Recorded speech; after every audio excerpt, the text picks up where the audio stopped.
But thank you all so much for joining us for tonight's program. I'm very excited to introduce Brianna Labuskes, who will discuss her new historical fiction novel, The Boxcar Librarian. It was published back in the beginning of February. It is receiving rave reviews, including a star reviewed from a star, easy for me to say, a star review from Library Journal. And it's receiving a lot of buzz from readers as well. It has a 4.3 rating, average rating on Goodreads. So let me see here. A little bit about Brianna. Brianna is the USA Today bestselling author of the historical novels, The Librarians of Burned Books and The Lost Book of Bonn, as well as 9 thrillers. For the first decade of her career, Brianna worked as a journalist for national news organizations covering politics and policy. So all nearly 100 of us who are watching live and the many more that will watch the recording, let's give a big virtual round of applause to Brianna for joining us here today. And Brianna, thanks for being here. Thank you for having me. I'm so excited. I obviously have a deep love for libraries, so I love library events. You were telling me before we went live that you live right next door to a library and you used to volunteer there all the time. I do. I live in a small town. I moved away for about 15 years and then my whole family stayed here. And so when I was able to write full time, I could write anywhere. So I eventually got pulled back in, um, as we tend to do. And so the library where I volunteered as a high school student is now my neighbor. So it's pretty cool to be able to just walk over there and check it out. I think a lot of people would kill to live right next door to a library. So you're very Oh, fortunate, nice. Brianna. Yes, it's so nice. So, Brianna, just to structure the interview, I intend on first asking about the 3 pieces of American history that your book is built upon. And then we'll talk about the book itself. You can give us a synopsis and we'll do a deep dive into the 3 characters while avoiding spoilers, of course. Then I'm going to ask you several questions about your writing process and research process. And then we will wrap up with some questions from the audience. So how does that sound, Brianna? Yeah. That sounds amazing. All right. So the first thing I wanted to ask you about, what can you tell us about the Lumberman's Boxcar Library? It was the seed of this book. It was what started it all. A while back, even before I was writing historical fiction, I traveled in Montana, and there is a fort right outside Missoula, Fort Missoula, and they have the lumberman's boxcar there, preserved and set up as it was back then. And the whole idea of it is essentially Montana during the 20s was pretty wild at the time, and they had mining and lumbermen camps all over like the northwest. And these camps were made of mostly men. They weren't allowed to bring their families. They weren't allowed to bring their wives or anything like that. And they were working round the clock in really intense weather, as you can imagine in Montana. And essentially like as many trees as they could cut down as like how they got paid. So it was just a really intense, isolated job. And this real librarian, her name was Ruth, and she lived in Missoula. She was the daughter of a wealthy man in Missoula, and she was a librarian. And she saw these men.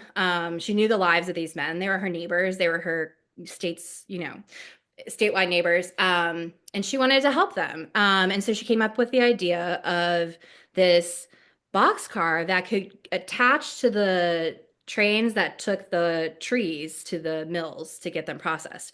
She's like, it's going through all those camps anyways. Why can't you just create this library? And it will like improve their lives by a lot. So she went to the mining company owner and he listened to her because she was wealthy, right? So she had a little bit of a leg up and she said, can you just attach this boxcar and it will solve like a lot of problems? And he was like, no one is going to read. He's like, I don't believe in this project. None of these men are going to check out any books. And she's like, bet, right? And so I compressed this a little bit, but she took about 2 years. She housed her first version of the library in a hotel, and minors came and checked out books. It was really successful. And then finally he was like, okay, we'll do it. We'll take it on the road. And so he attached it to his trains. And so everywhere his trains went to these mining camps, the boxcar would go and bring books and magazines and like nonfiction books where they could like study and learn, and like try to go to college and all sorts of stuff. And also music and newspapers and like our modern day library, like everything a library has, they had access to. And it would park, again, I compressed this a little bit, but it would be dropped off for about 2 weeks at each camp. And they would get to check out books and then would come back and they would be able to return them and get new ones. This was so startlingly like successful that the miners started paying in so they could get more books, and it lasted for like a decade until the Great Depression. So then it kind of faltered. But until then, it was just like thousands and thousands of books were checked out every year, and these men were like proving this owner wrong, which I kind of like. And we'll circle back to more talk on boxcar libraries when we discuss your book. One of the other things I wanted you to touch upon and give us a brief education on is the Federal One Project for the Works Progress Administration, the WPA. What is the Federal One Project? What should we know about it? So a lot of people recognize it through the post office murals, which I think are like one of the lasting ones that are talked about. We have like a lot of lasting projects through the Federal One Project, but that's kind of one that has made it to the pop culture. But they also had a bunch of different things. They funded theater, they funded music, they funded art with the murals, and they funded writers, which is I thought was the coolest thing ever. I had always wanted to include them in a book because the idea that the government valued humanities as part of a strong society, a strong economy, is kind of, not always that popular. It was very rare for that to happen. And so I have always been enamored with this project. And so I was looking for a way to fit it, to tie it into this boxcar story. And one of the ideas that I landed on, it was subsection of the project, was these guide series. So it wasn't just employing writers, it was employing kind of anyone with like typing skills, like architects were involved in this, anyone with you know, white collar job who were out of work. And they wanted to employ them, and they couldn't just have them like write the great American novel, right? Like you can just have all those people. You got to give them something to do. So they created this guide series where each state would collect tips and stories for like essentially a travel guide. But it was so much more than that. It was meant to highlight the voices of every state and to introduce Americans to America, which is just the coolest idea, to put money and resources and care into finding all of the voices that make us strong. And at the time, there wasn't really a national identity. So it really was kind of, someone in Massachusetts did not know how someone in Idaho lived. And this project was meant to kind of bring us all together and show that diversity of voices makes us strong. It also really focused in a particular way on underrepresented voices. So not like the ones that don't make the newspapers during that time. So they found women, they found, Native Americans, they found former slaves. And they really wanted to highlight everybody's voice, which was kind of, and again, they weren't perfect. Like you can find things that were not great in the books, but they were trying to show kind of the diversity of the country. So that was a small part of the Federal Writers Project, which honestly, like their eyes are watching God, is a remnant of this project. When we invest in humanities, when we invest in writing, we create a rich culture that lasts for decades, which is pretty cool. And I'm certainly oversimplifying this. There are a lot of other, real life historical events you draw upon, but the third and sort of primary one I want to discuss is violence towards mine worker unions. We have you go into unsafe working conditions, mine disasters, strikes, spies, unions betraying other unions, and there's even a lot of violence and even murder. So can you talk about the violence that went on against mine worker unions during this time period?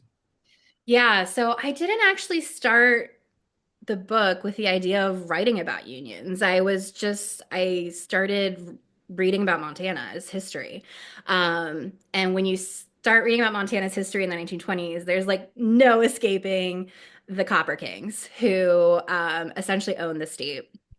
They own like the newspapers, the preachers, like the politicians, everybody. And because they brought so much economy to the state, essentially they said the workers were essentially in a copper collar.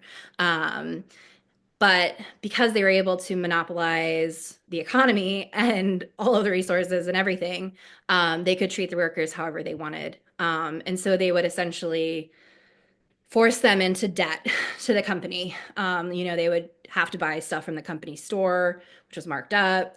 Outrageously, they'd have to buy houses on the company land, which was marked up, exorbitantly. And so it was just this really bad environment. But at the same time, there was a lot of interest in unions organizing. Because of how unsafe the conditions were. People were getting shoved into tiny little like I went to in Butte, you can go to a replica of a mining town and see the like elevator that they had to go down into the earth in, and they would just cram people in. It was very disturbing. um, so anyways, there's all this union organizing going on, but at the same time, of course, the companies don't want that to happen. And so there were strikes. There was a union organizer who was very famous. His name is Frank Little. He was dragged from a bunkhouse in Butte and murdered, and hung from a railroad trestle, his body, as a warning to anybody who was trying to organize. I used that as inspiration for one of the characters' father's fate. Which I don't think is a spoiler. It happens pretty early. um, uh, and There was just a lot of people getting, intimidated, beat up. At the same time, you have, international organizers parachuting into the state. All of this happening created this environment where people were spying on union meetings and trying to figure out details and stuff like that. And so they would meet in secretive locations and try to figure out strikes. And one of the strikes that happened after the Spectator mine disaster, which was, I think you said 168, which I'm going to trust you because it was a little while ago that I was researching this, but about 168 men were kind of trapped underground, and like some structures fell in, essentially. I'm not an engineer, but they were trapped, and they were alive when they were down there, and then they died down there, and they found letters on them. And so some like recognized that they were going to die, some were hopeful. It's all very heartbreaking. And after that, there was a big strike, and all of these unions came together. And what the bosses did, the Copper Kings, they picked off all of the other unions except for the steelwork or the copper miners, and made deals with them. And so once they weakened every pillar that was helping the other ones stay strong, it was just one, and then, so nothing happened, which was really sad, but also kind of a reality of what was going on. It was just an ongoing struggle this whole kind of decade of trying to get any kind of rights for workers. I did fact check myself. So 163 died in the collapse, like immediate, and then five additional passed away in the hospital. So that's how we got to 168. But yes, very terrible time in U.S. history, and you reference it in the book. I think this collapse takes place a few years really before your story is set. Yeah. Yeah, and actually, you kind of let's get into your story. Okay. I found it fascinating, Brianna, and you you have us you have three female protagonists, and you have three separate storylines that all kind of converge together. Now, I'm going to ask you about each three individually, but maybe as just an overall synopsis, you want to take 30 or 60 seconds. And let's say we're trapped in an elevator, and I ask you about your book, and you have 30 seconds to describe it. What would you tell me? It is about the creation of a boxcar library to help these isolated men bring a little light into their lives. Um, Through that, Alice, who's the creator, encounters Colette, who is seeking vengeance for her father's death based on Frank Little. So again, sort of a spoiler, but not really. And then together, they go off on the inaugural journey of this boxcar library. Only Alice comes back. 10 years later, Millie is working on the state guide, and she realizes there's a mystery here. She digs into it and she uncovers secrets and betrayals. I And love it. the So Alice is clearly based loosely on Ruth, okay, who yes, we previously mentioned. yes. Alice, is our librarian. And so, what else should we know about Alice and Alice's relationship to her father, and maybe other men in her life? And well, just what else should we know about Alice and her motivations? Alice is very protected. And I liked the contrast of the wilds of Montana and surviving all of that and having someone, she kind of has asthma essentially. And so she doesn't really know, but she has asthma and had a bunch of kind of near death experiences as a child. And because of that, her father is very protective of her, but he also doesn't really care about her. He just like he loved her mother. Mother died, and from then on, he kind of just closed himself off. But he does want to make sure she's alive. So he's very protective to the point of like crushing, essentially. And so she kind of sees this.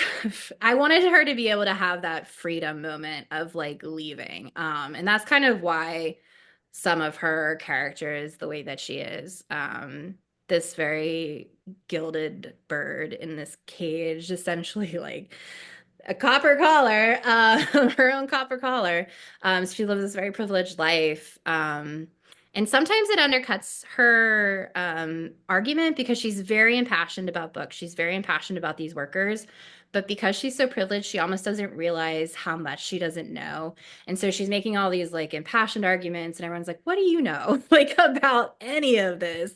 And it sort of gives an avenue through the book of being able to enlighten her, enlighten the reader. It's kind of she serves a little bit of that purpose of just showing what reality was back then.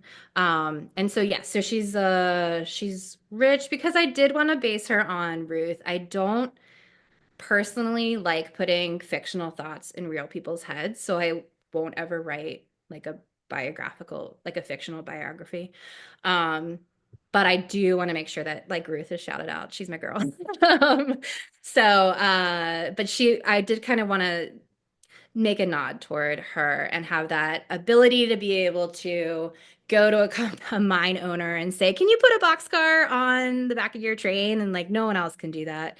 And I think it's important to I think she eventually realizes like, oh, the reason I was able to make this change happen was because of my status in life.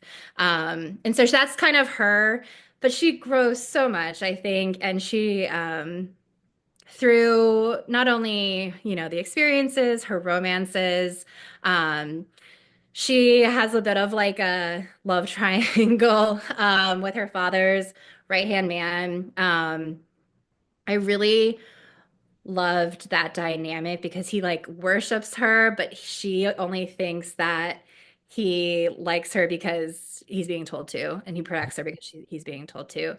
And so there's never like that was a hard balance in their relationship. And then she also has another love interest who has come back from World War One, and a lot of his friends died, but he emerged unscathed. Um, and I that is one of the more interesting things I find about this era is the men who came home from World War One or the men who didn't come home from World War One and like the way that the country was just supposed to go on. And then you have like the bright young things and ragtime Yep.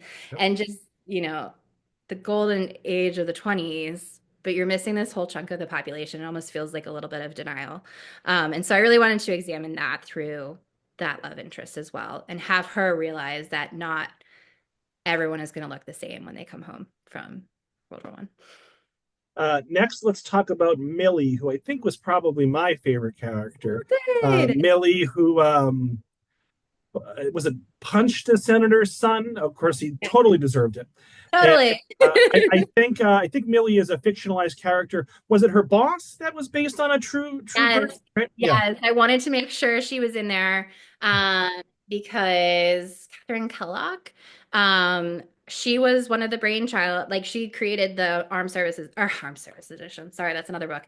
American Guide series. Um, and she was very like the way that she's described is so interesting to read about because it's like she was like a ball buster and stuff like that. And I'm like, I'm sure she was just like, can you do your job? Like, I'm sure she was just super smart and like on top of things. And so she had a little bit of pushback. She also had a little pushback because she got caught up in a little bit of the anti-communist stuff that was going on there. Her husband had worked as a diplomat for Russia. So she had like a lot of heat on her. So she got shifted to DC, but it was there that she came up with this idea. So it actually kind of worked out for her career. But again, very cool. I wanted to get her in there because one of the cool things with this project was there were a lot of women who were the editors at their state level. So it was not just like I'm just like inserting women into history.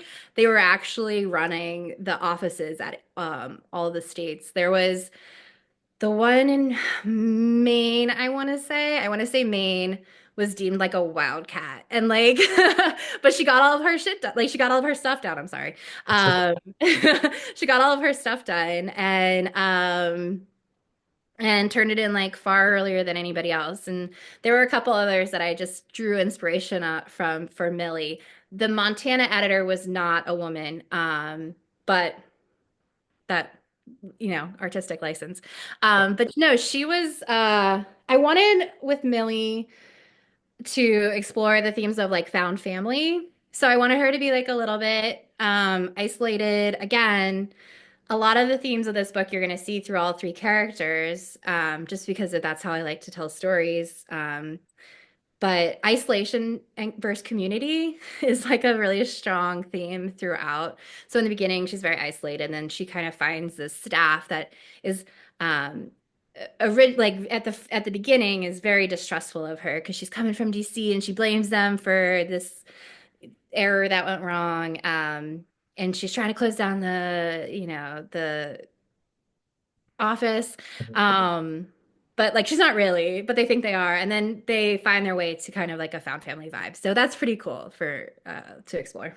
And Brianna, and I apologize if I'm mixing up any of the characters. I'm Oh, you're about to do that. But didn't Millie? So we talk about found family. I mean, Millie left her family home. Can you touch upon? I mean, we didn't really talk about the Great Depression and the Dust Bowl and all that. Yep. But can you talk about why she chose to leave home to go to DC? Yeah. So she was an orphan, but she was taken in by her aunt and uncle who had six children of their own. So they were very generous, but then the Dust Bowl happened. And I don't know, a book rack for anybody is if you can handle very sad books, is Kristen Hanna's Four Winds. And so that stuck with me for a really long time. And so I kind of wanted to mention the Dust Bowl at least. And so I thought that was a good way to introduce the state of the country at the time that she is like desperately looking for a job and desperate to keep her job, which is why she goes to Montana, because otherwise she would have been like deuces. Um, And she didn't want them to have to make really hard choice about food or money or her living. And so she did leave. One thing I wanted to touch on just when Mhm. it's in my mind is Montana actually experienced it first. So in the 20s, Montana was in a severe drought in a depression that preceded the Great Depression. So that state was actually hit really hard. They promised people that they could come here and, make all their money, and then they just like they had to leave because there was no food and water or anything. And so while, the good times were going on in the rest of the country in the 20s, it was in Montana, it was pretty bad. Banks were folding every day, and everybody who lived in the town that had their money in the banks were folding. And it was a bad situation there. And then finally, can we talk about Colette? Yeah. You mentioned the father. What is a spoiler and what's not a spoiler is up to you, Brianna. All right, I'll have Okay. you make that call. But I know, I'm sorry. I'm like oh, her entire like the one sentence of her, she's like on a vengeance mission, and then they're like, yeah. "What vengeance?" And I'm like, "Ooh."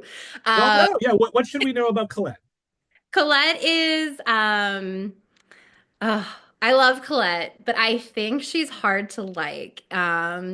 She's very tough. She was very soft when she was a child, and not soft, but she had a big heart, and she loved her father. Her brother died in a mine accident. Mother died in childbirth. And so it was just her and her father was this big union organizer, but he was also just this like story lover. So he loved Shakespeare and he kind of I had him be like an actor essentially, so like he wanted to walk the stage so he could always spout Shakespeare off the tip of his tongue. And so she grew up with this love of collecting stories of people for people, um and this love of books and this love of literature, etc. And then he's killed.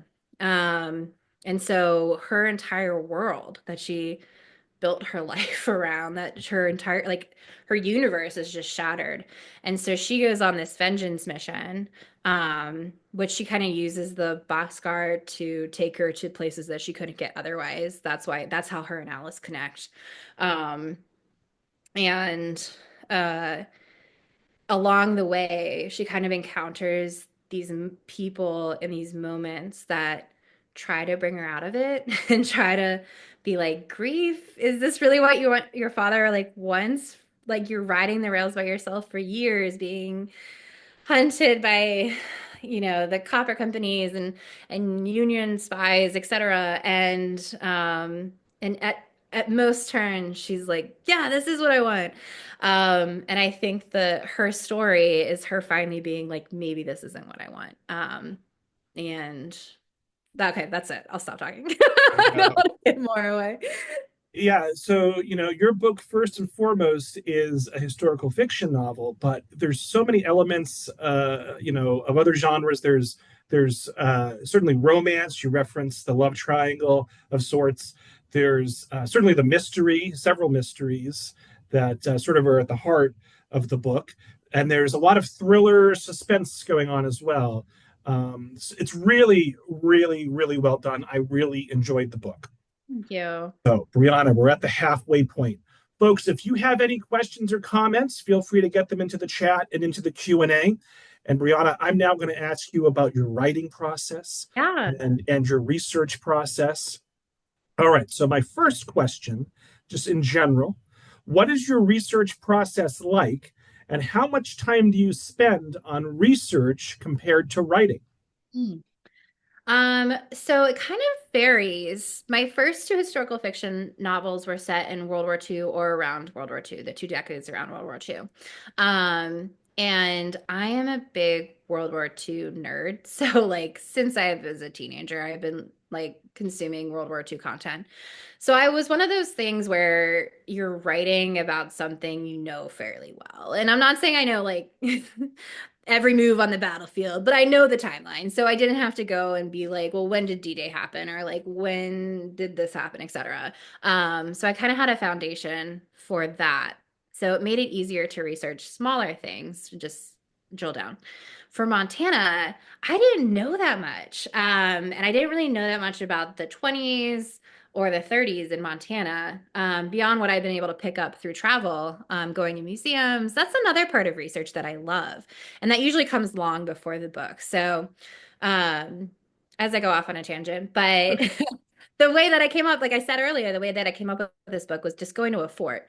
I tend to just do that and then collect like little stories or ideas or people, that I encounter at real life, you know, places of history. Okay, so anyway, that's kind of part of it. And yeah, I did not know much about Montana. So honestly, I just started with like history of Montana books. And a lot of the ones that I really like are ones that are written like about 40 years out from the event.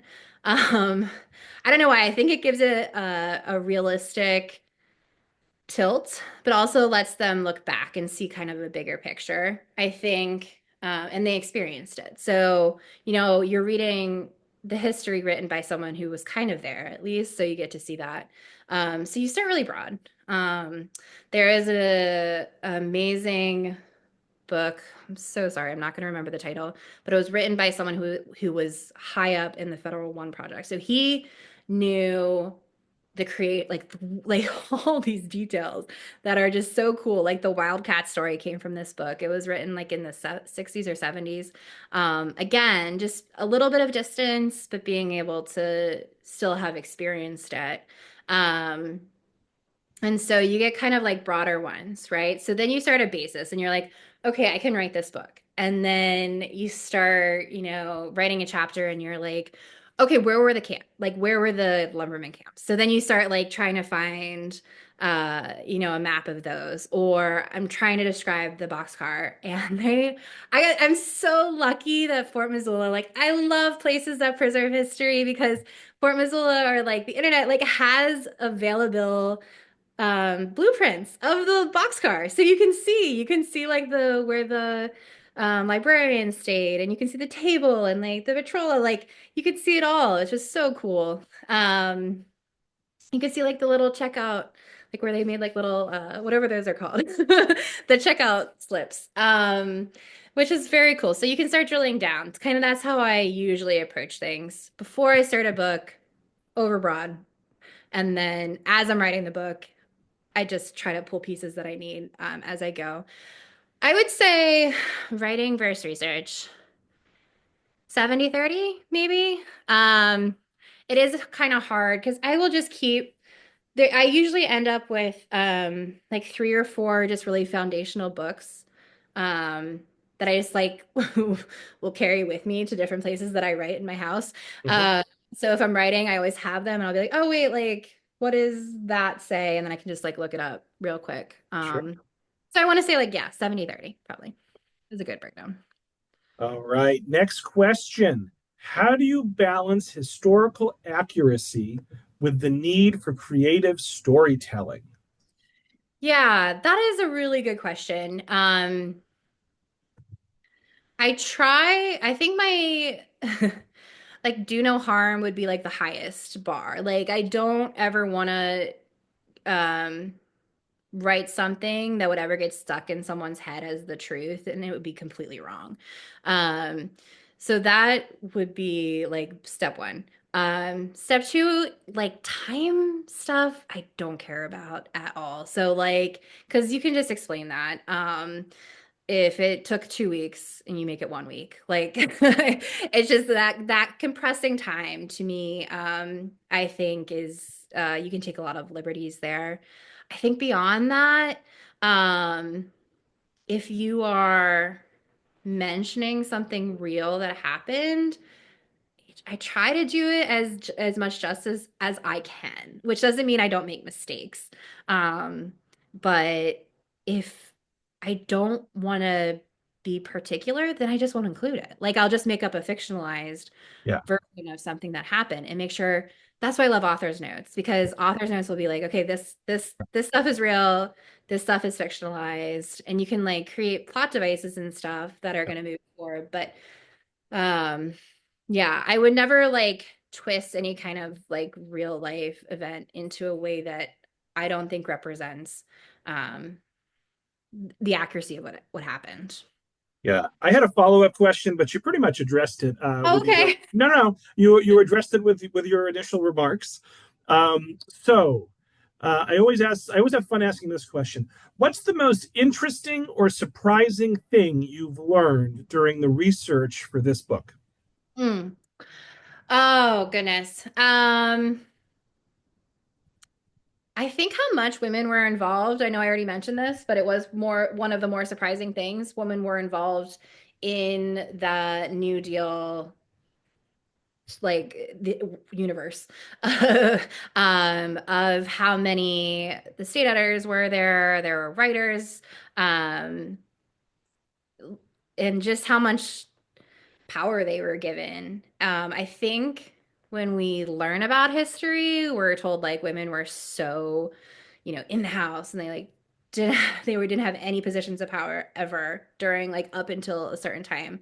And I think that's just that misses a lot of nuance. And um, I know it because I study a lot of women's history, but I was still surprised. I was still like, I mean, Frances Perkins was leading the way. Um, but I was still surprised at how many I encountered that really had positions of power, who really had a voice, who really shaped that project.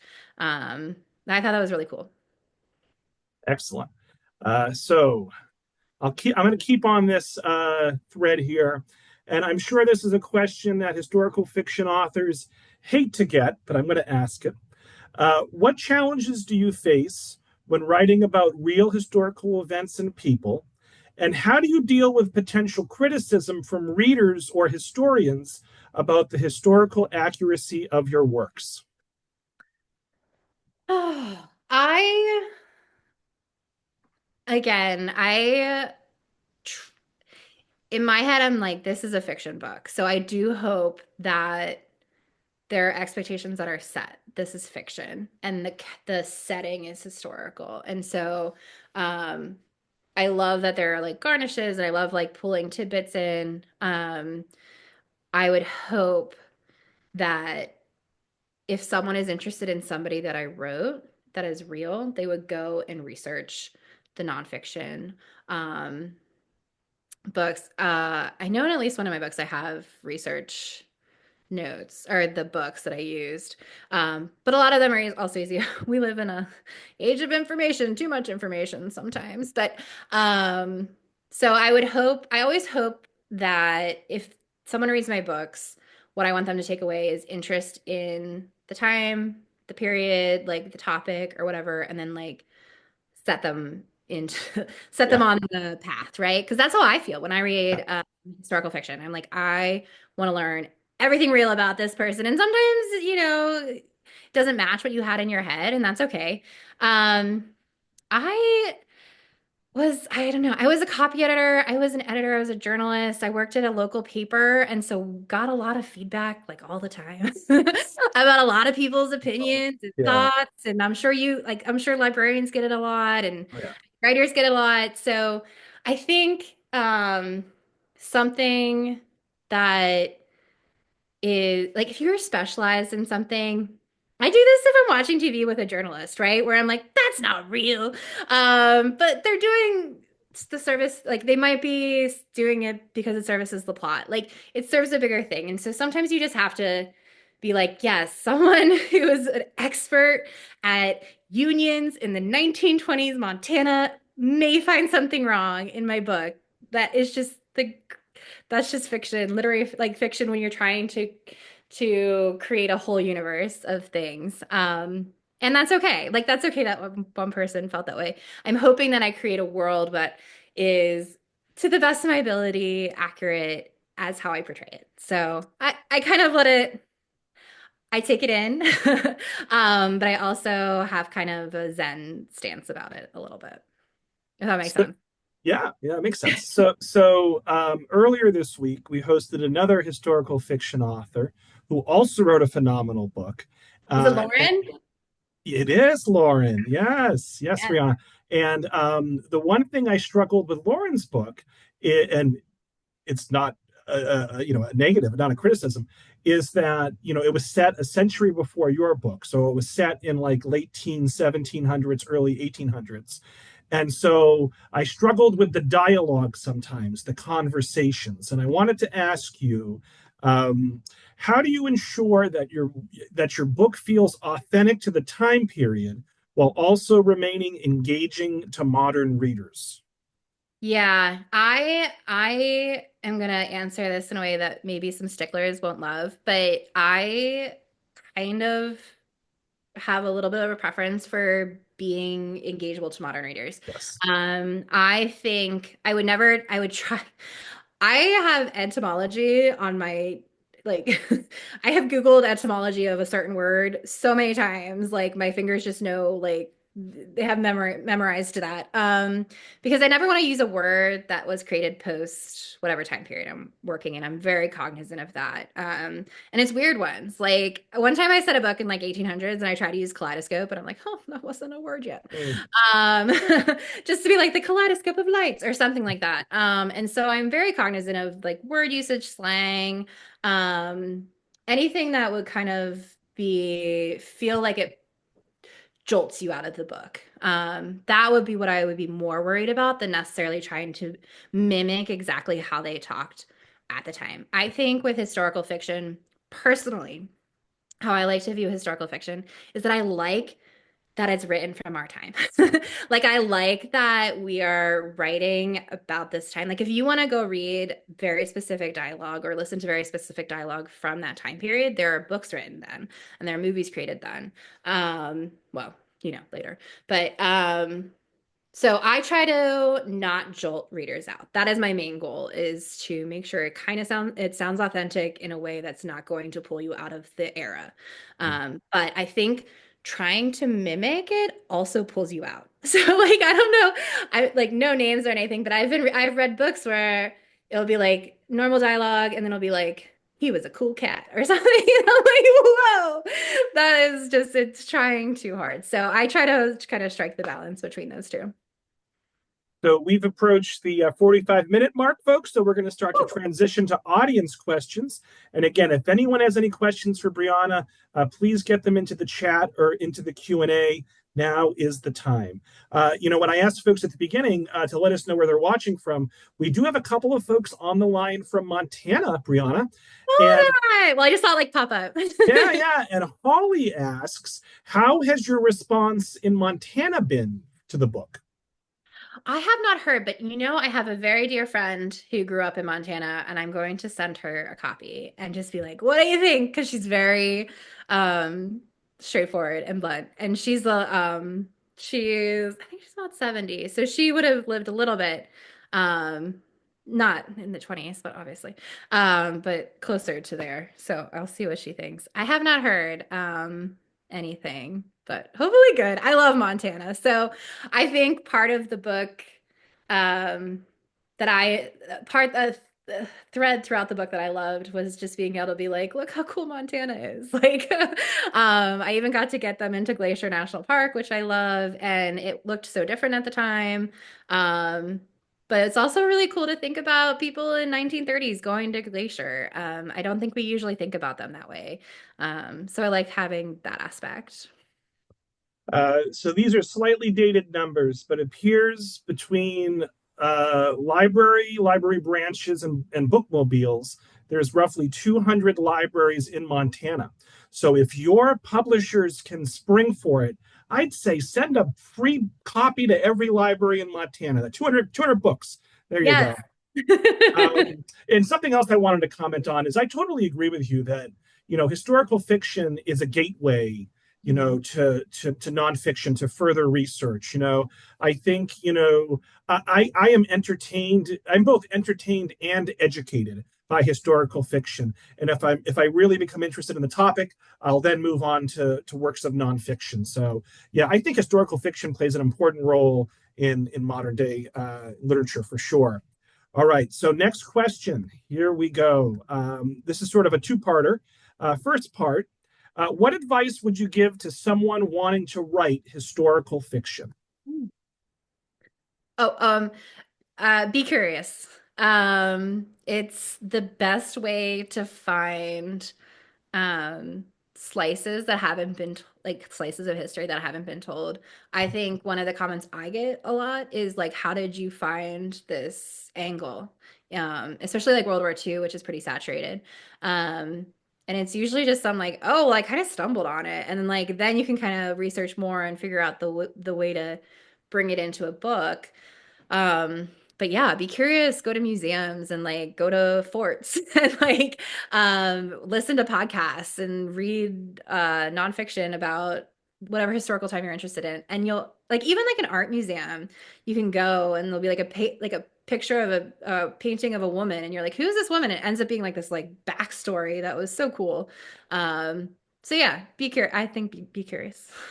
And this may be a similar response, I'm not sure, but an anonymous attendee asks, what is the best piece of writing advice you've received that you still use in your own writing? Hmm. Um, This is very granular. That was pretty broad. This is more granular. Literally, um, taking away the distance between yourself and the character when you're writing, the writing voice. So a lot of times when I was first starting out, I would do things like um, she felt like a hand on her shoulder instead of just a hand, like there was a hand on her shoulder. Like there was a lot of distance that I was putting between myself and the character's voice and inserting yourself. And if you can just find your way into the character's voice instead, um, it makes it a lot more urgent and tight. So that's a very granular issue or answer. Sorry. No, uh, it's a research tip in gen or a bigger, broader tip is like do research on the business side of writing. It's not as romantic or sexy or like whatever, but a lot of people don't, and then they kind of end up shooting themselves in the foot when they try to go and like actually sell a book or whatever. Holly asks, does the author list a bibliography in the book? I don't think this one, like paper is really expensive. So a lot of Yeah, publishers Brianna, the book is 450 I pages. know. And they're cool. They're so copacetic with me writing as long as I want to, but they're like, we're not putting it like a bibliography in, I guess. And that's just not my publisher side. My publisher's amazing. It's just all publishers. There's a crunch on the publishing industry of pages. So sometimes they won't um put up like extra like all those extra stuffs that like historical fiction used to include a lot. Um, but I've been meaning to add a section to my website. So you know what?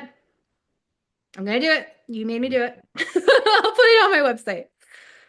This is a fun question. I sometimes ask historical fiction writers if you could have dinner with any past historical figure. Who would it be and why? This could be someone who's both real life or fictional.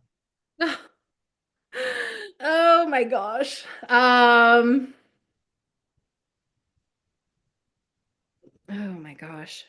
Nancy Wake. She was a spy in World War II. A very badass woman. Sorry. I've sworn twice. I'm so sorry. It's a library soon. No, that's okay. We're fine. After hours library. She was a very cool woman. Did a lot of cool stuff.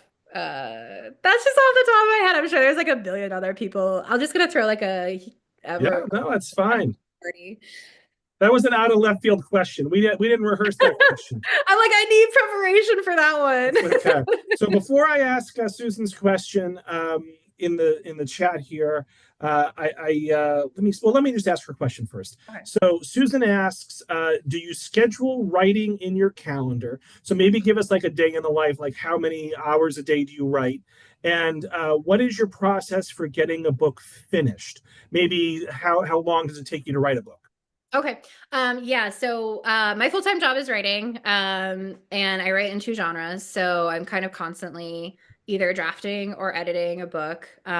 So it's my work day. So I wake up, I have a very energetic dog. We go on a hike every morning. But once we get back, I pretty much just write the whole day. If I'm drafting, if I'm editing, I'll edit the whole day. The I'll take usually like a day or two, like a day off a week, a day and a half usually. I usually write 6 days a week. And uh, so, refill the well and etc. But yeah, so it's just pretty much just, tippity type in for 8 to 10 hours a day. So no, I don't put it in a calendar because it's just, my job. And then how long it takes me to finish a book is kind of dependent on the type. Like, for my thrillers, it doesn't involve as much research. It doesn't involve a lot of, I don't know, I've written a lot of them, so I'm a little faster. So it usually takes me about 4 months to write it and then like another 2 to edit it. So about 6 months to finish. Um, how I finish it again is just kind of like I know where I'm writing. So I'm a pantser, but I also have an end goal in mind. So I write no less than 3,000 words a day. And once you just write 3,000 words a day, eventually you have a book. It's funny how that works. Can you divulge? Sometimes authors don't want to do this, but can you divulge any major changes from one of your initial drafts to the final version of the Boxcar Librarian? Is there something you can tell us, a character change of some sort that you can reveal to us without spoiling anything? Nothing huge changed Good. in Boxcar. I will say for my Librarian of Burned Books, which is my first historical, which you probably don't care about, but it was huge change where the first draft I had 3 characters and I would do like 1, 2, 3 format. So like ABC, ABC, ABC, and that was how I rotated the characters. And everyone was like, they're like, I keep getting lost and all sorts of stuff. And so then I changed it to every other like A B A C A B A C, and that was a huge change. Yeah. So that one I changed a lot. But Boxcar, I think there were tweaks. There's like maybe one thing I can't tell you because it would be like a huge spoiler. Yeah. Um, but yeah, a lot of it, like Alice's first sentence in her chapter is like the one that I sat down and wrote on my first attempt. Sure. So it's kind of cool. Yeah. Linda wants to know your origin story, your writing origin story. What age did you begin writing? How long have you been writing? I know you said previously you were a journalist. I imagine you transitioned to a novelist. How did that all work? Yeah, so around 2000, oh my God, time is crazy. When I was like 28, I kind of was getting a little tired of journalism. I was like, I just want to try to see if I can do something creative. And so I made a New Year's resolution to write a book, and I was like, let me just see if I can do it. And I grew up reading romance, so I just took a swing at a romance, and I found a publisher, looked at their requirements, and I was like, I think I can write this. And so uh, they actually ended up buying that. So it ended up being kind of a 9 month process. I wrote the book and then they liked it, and that was edited for the very first time. And to be honest, if you're a writer, like reading and being professionally edited are like the two best ways in the world to improve your writing. So like the first time I was professionally edited, I was like, oh my God, there was just so many things. Again, that like granular, like you're taking yourself, um, you're not close enough to the character's voice, etc., things like that. Um, and so I was gonna write a second romance, but I was in this little writing club with my friends, and we came up with a prompt one time, and I came up with a short story from that. And I turned it into a thriller. And I was like, how did I write that many thrillers? I just loved the prompt. And so I was like, this is such a cool idea. And once that happened, I knew in that genre I would need an agent. And so then I found my agent and we moved into thrillers. I worked as a journalist up until 2020. So I did both. I wrote and I was a journalist. Um, and then I was I was a healthcare journalist, so I burnt out on COVID. And so I left that job and I was going to do a sabbatical, but then I started writing historical fiction and ended up being able to make it my full-time job. So that's kind of an overview of the career. It's great. So, Brianna, do you have any upcoming projects that you're excited about? Are we doing another historical fiction? Are we back to thrillers? What's next for you? So, the one that I am very excited about is a Treadwife thriller, which is not anything like Boxcar. Sorry for everybody who's tuned in for that. But it is a standalone thriller. It's kind of based in the Treadwife world, and just kind of looking at all of the pitfalls of that. And I do have a big project that is, I'm hoping will turn into my next kind of historical fiction thing, but it's a little early to, Yep. but I'll just tease you with that. Brianna, where can our listeners and watchers learn more about you? Do you have a website? Are you on social media, newsletter? Where can we find out more about you? Yeah, I have a website, so it's just briannalabuskes.com, or if you just like, I have a very unique name. So go just Google. But I'm also mostly on Instagram, not really a lot of the other platforms, but I am on Instagram and I have some cool pictures of my dog if you want to see him. So Who doesn't love cool pictures of right? dogs? If it's like the books don't get you, you got to go for the dog. And Brianna, we have about 90 seconds left. Was there anything I should have asked you that I didn't ask you? Is there anything you'd like to say that you haven't had an opportunity to say yet? No, you were fantastic. That I think we covered a whole range of issues. All right, we'll take it. So, folks, let's give Brianna a big virtual round of applause for a great conversation. She carried me to a great conversation. Thanks, Brianna. So I encourage everyone to go out and purchase a copy of the Boxcar Librarian. Wellesley Books is happy to ship it to you. You can certainly also purchase it at any independent bookstore. If you have to shop on Amazon, you do what you have to do. And then certainly consider borrowing it from your local library. So lots of ways to get the book. Brianna, congratulations on the success of this book. Best of luck with all your future projects. I think big things continue to be in store for you. So thank you so much. Thank you. And thank you for hosting this and for everyone tuning in and using your local library services. That's fantastic. We need a lot of that.